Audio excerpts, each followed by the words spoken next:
Welcome to today's guide. If you use Messenger often, you probably want quick access without opening your app drawer every time. In this video, I'll show you how to add Messenger directly to your Android home screen. Simple, fast, and updated for the latest Android version.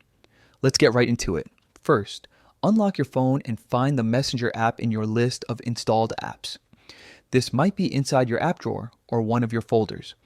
Once you see the Messenger icon, press and hold it for a moment.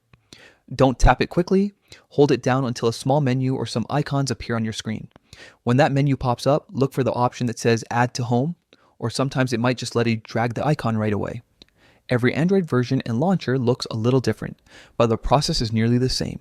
If you see Add to Home, simply tap it and your Messenger shortcut will instantly appear on one of your home screens. If you don't see that exact button, don't worry, just keep holding the Messenger icon and drag it toward the edge of your screen.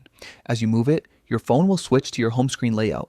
From there, you can place the icon wherever you want, top, bottom, left, or right.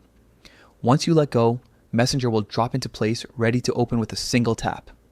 You can even drag it again later if you'd like to rearrange or remove it.